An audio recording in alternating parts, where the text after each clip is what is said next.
Hello, this is Chef John from foodwishes.com with Asparagus Tart. That's right, I really wanted to call this Asparagus Raft, but unfortunately that's not a thing, so we're going with tart. And the usual reason for making these is my love of asparagus, but this time it was my love of using up puff pastry that I found in the freezer. So that's what happened this time, and this was the result. So let me show you how to put this together, and the first thing you're going to need to do is find some frozen puff pastry in your freezer.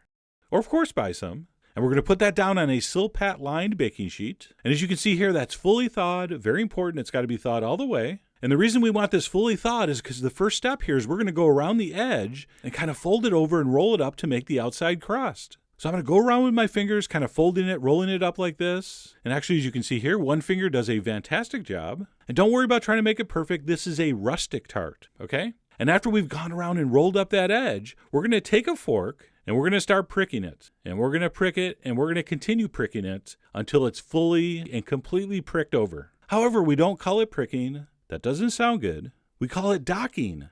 And then once that's been completely and utterly docked, we're going to go ahead and pop that in a 400-degree oven for 10 minutes. And this is just the pre-baking. It's going to get baked again. So we're going to pop that in for 10 minutes. And when it comes out, you're going to be thinking, why did you just make us do all that work? All right, and that's understandable because it doesn't look like we did anything. But fear not. Check this out. We're going to take the back of a fork, and while this is still hot, we're just going to press it down with the back of the fork like that, and the part of the dough that we docked will flatten out, and as you'll see, the part we rolled up around the edge will stay just like that. Okay, so hopefully everybody feels better now. And then all we're going to do is just let that sit there and cool while we prep our asparagus, which is super easy because all we're going to do is give them a very quick boil, and I mean quick. So what we'll do is we'll bring some generously salted water to a boil. We're going to throw in our trimmed asparagus spears, and we're only going to let these cook for 60 seconds. This is referred to as blanching. And of course, that technique was named after its inventor, Chef Blanche. You guys will believe anything, ton. But anyway, like I said, we're just going to give it 60 seconds, and then we're going to fish it out into some ice water. And I say ice water because that's what they told us to use in culinary school, but I always just use very cold water, and it works every time.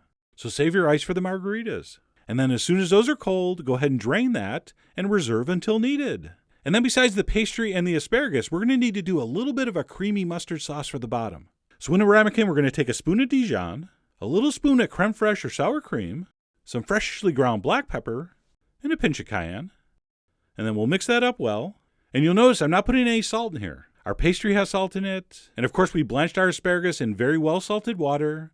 So the seasoning should be fine. Plus, we're going to top this with a little bit of Parmesan. So anyway, we're going to mix up that sauce. And then once that's thoroughly mixed up, we'll take a couple teaspoons and we'll spread it evenly into the bottom of our now cooled tart shell. All right, not too little, not too much. I'm recommending you use the perfect amount, as seen here. And then once that's done, we're going to go ahead and take our now drained and dried asparagus spears and lay them in. And as we're laying these in here, let me go ahead and say something super obvious. You're going to need to trim these asparagus so they fit perfectly inside your tart shell. I mean, the original shape of your puff pastry should be close, but of course you might have to do some fine tuning and trimming. And of course, how many you get in here depends on the size. I was shooting for 5, but right about here, I was like, hey, you know what? You could sneak another one in there. Let's do it, which I did. So for me, 6 fit perfectly. And then once our asparagus has been placed in, let's go ahead and take a little bit of melted butter and brush that over the spears. All right, brushing things with butter before they go in the oven is usually never a bad idea. And sure, if you got a couple extra drops, go ahead and brush a little bit on the crust, although that stuff's like 60% butter anyway, so it doesn't matter, but still. And then last but not least, before this goes in the oven, we're going to give that a very light dusting of Parmesan. And have I mentioned lately you should use the really expensive Parmigiano Reggiano? Okay, so we're going to give that a light but thorough dusting, and then that's going to go back in our 400-degree oven for about 10 to 12 minutes, or until it looks like this. Check it out, that's pretty.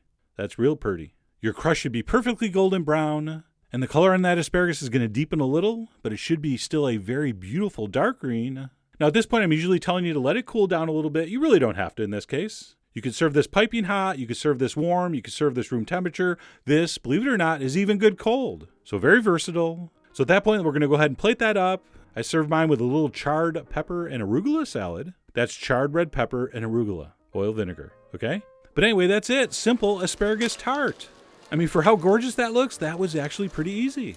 Just a brilliant combination of that crispy, buttery pastry, that sweet, still almost firm, but perfectly tender asparagus, and then just that little touch of creamy mustard sauce underneath, bringing the two main components together.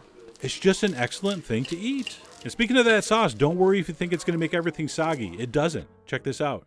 That bottom's still going to be beautifully browned and crispy.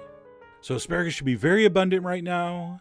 And literally every grocery store in the country that has a freezer case sells frozen puff pastry. And because of those two things I just said, I really hope you give this a try. All right? So head over to foodwishes.com for all the ingredient amounts and more info as usual. And as always, enjoy.